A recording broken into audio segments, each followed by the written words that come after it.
Okay, but there's more than just the animal treatment. There's treatment of workers on factory farms. Often workers on factory farms are undocumented immigrants paid below the minimum wage, always paid below a living wage. Outside the U.S., it's the same. Even if factory farms are located in predominantly white countries, the workers almost never are predominantly white, almost always are immigrants, migrants, people of color who are paid well below a living wage.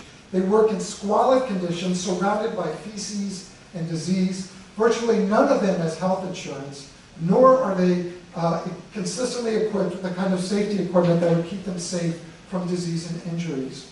One of the evil benefits, the racist benefits of hiring undocumented immigrants on factory farms in the U.S. is that undocumented workers are unlikely to seek medical attention if they get injured on the job, so safety hazards and workplace injuries go unreported.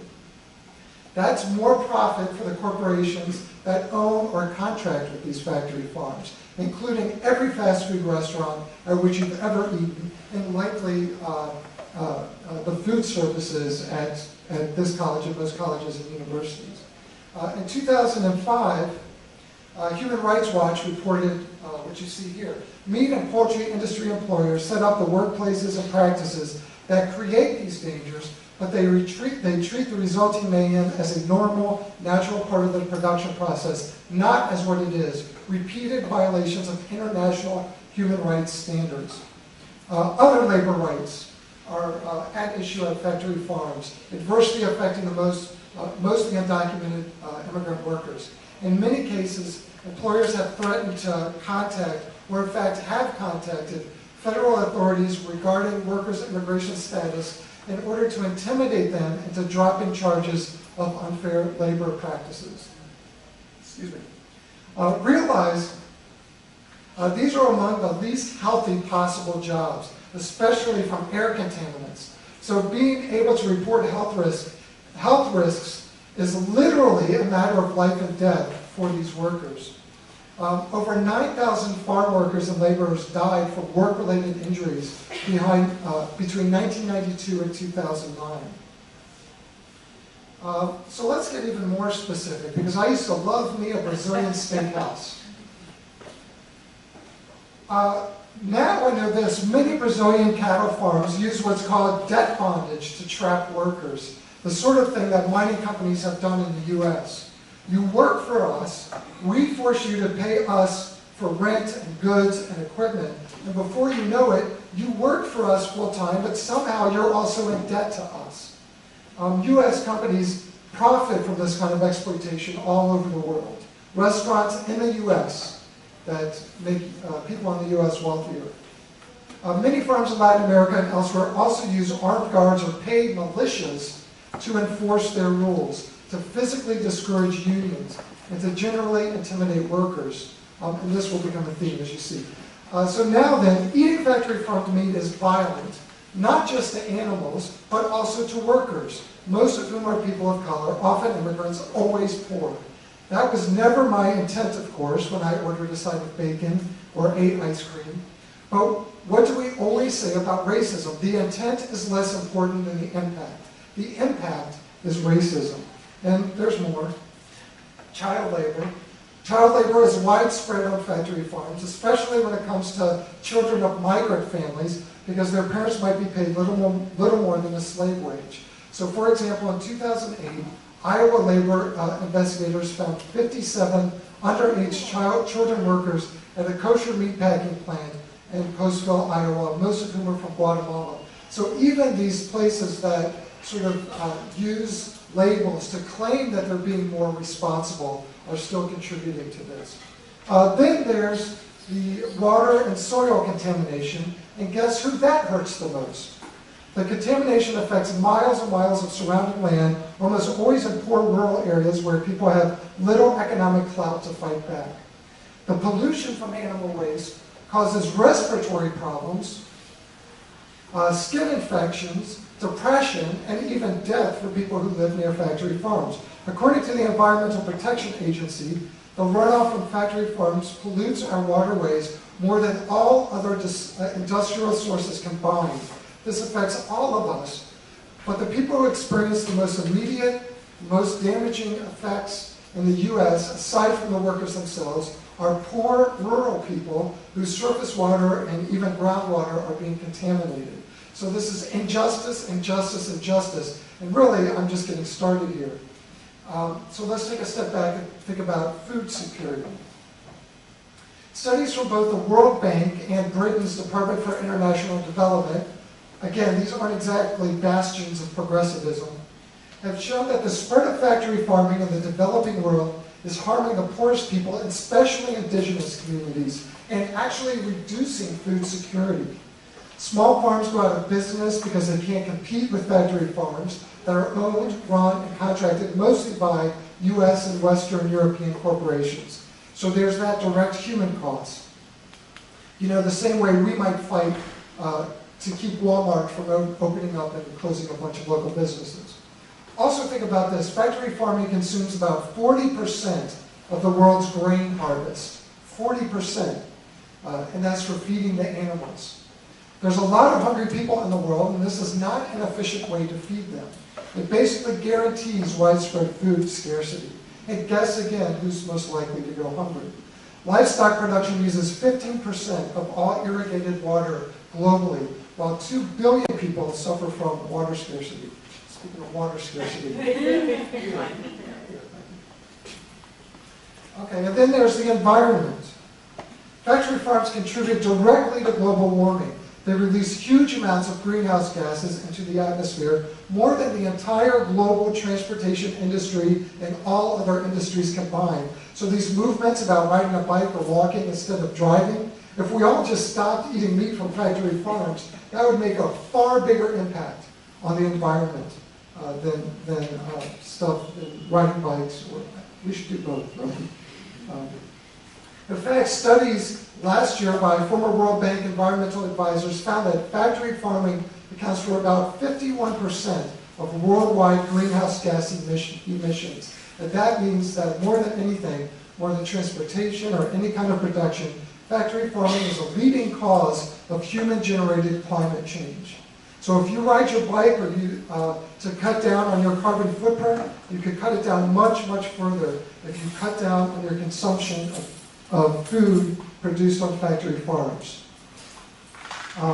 And try to remember, too, that the most immediate negative impact of climate change is on poor people, especially people of color, especially poor indigenous communities all over the world. That's called systemic racism. Participating in that is racism. Systemic racism, that's a macroaggression. Here's another kind of interesting thing. Just think about a burger and a Coke, a kind of lunch that one of you might have had today. It takes 2 pounds of grain to produce 1/4 pound of beef. 2 pounds of grain to produce 1/4 pound of beef. It takes 600 gallons of water to produce 1/4 pound burger. 600 gallons of water. Water for the animal and to grow the grain that feeds the animal and to process the meat. It takes 1 gallon of water to produce an orange. 1 gallon to produce an orange. Okay, so I'm going to go on to my next piece here. So, I'm a hypocrite. Still a hypocrite. Okay, drinking Coca-Cola. And believe me, this pains me because I crave Diet Coke, which is basically a mixture of unnatural chemicals that are basically designed to make you addicted to the product. That's basically. Okay, so my Diet Coke addiction as an example of macroaggression. Okay, so for years I was addicted to Diet Coke. Diet Coke with a slice of lime, that was my thing. Very sophisticated with my slice of lime. And I still crave it. And that isn't much of a surprise because Coca-Cola products are made to be addictive. Those bottomless cups of Coke at restaurants, those super big gulps, that's not just about people having a voracious appetite for what basically is a combination of nutrient-less and harmful chemicals. It's about making you an addict to their product. Coca-Cola, Pepsi-Cola, just about every processed food company that makes everything from drinks to chips to cookies, they're in the business of accumulating addicts. I heard a radio story about Pringles, who spent several $1 million hiring a company to try to figure out what would make people more addicted to the product. And what they figured out was that they could get the crunch to be louder, that people like, and when you watch commercials with potato chips, it's all about the crunch, right? So that's part of the addiction, and they spend millions of dollars trying to figure that out. And who do they prey on more than anybody else? Poor communities, all over the world. Poor communities and communities of color and youth. Now, more on this in a second. But let's begin here. Good old-fashioned racism and a long history of it. In his very last speech before he was assassinated, Martin Luther King Jr. actually called for a boycott of Coca-Cola for discriminating against black workers in its Atlanta plant. And the company is still discriminating. Most recently, 16 plaintiffs, including African American, Latino, and Jamaican immigrant workers, have described racism in New York area Coca-Cola plants, from biased work assignments to unfair disciplinary practices to retaliation for complaining about racism at work. When I started examining my racist hypocrisies, looking at Coca-Cola's treatment of workers, the environment, and consumers, especially poor consumers, I was horrified that I ever had handed that company 1 penny. In Colombia, armed guards at Coca-Cola, at a Coca-Cola bottling plant, have falsely imprisoned union leaders and organizers who are seeking safer working conditions and living wages. The bottling company hires local paramilitary. This is very common, by the way, for U.S. corporations in Latin America. They will hire local paramilitary, fruit corporations in Colombia, very much like this. And they will, so if anybody does start speaking up, they are threatened with violence. The bottling company hires local paramilitary as security forces and union busters. These forces literally have murdered, tortured, kidnapped, and unlawfully detained trade union leaders. This is a common practice among a lot of U.S. multinational corporations that have operations in developing countries. Coca-Cola denies these charges, big surprise, but always refuses to allow independent investigators to examine the situation. In Guatemala, Coca-Cola managers and armed security guards have been accused of rape, murder, and attempted murder against trade unionists and their families. In Turkey, in 2005, 105 workers at a Coke bottling plant joined a union and were immediately fired. When they and their families protested peacefully, they were attacked at the plant by Turkish riot police. Many were badly beaten, and it goes on and on. In China, 2008, an undercover investigation revealed that many workers were forced to work 12-hour days without any days off and with inadequate protective equipment. Their pay often was cut for no reason, and workers who requested back pay were beaten. Coca-Cola has been found to be benefiting also from prison labor in many of these countries. Same issues in Mexico, El Salvador, India.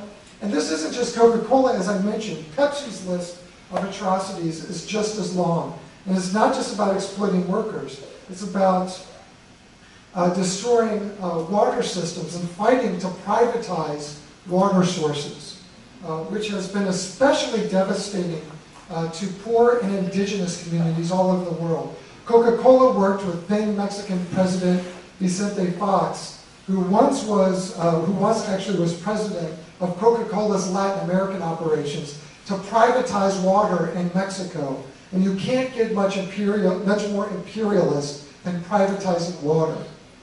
Coca-Cola has been destroying water systems in India, draining out groundwater and destroying vast amounts of farming land, causing an estimated $48 million in damage in one of the poorest regions of one of the highest poverty countries in the world. And of course, many of you probably know that Coca-Cola also is monopolizing local markets, such as in India, by buying out local beverage companies all over the world.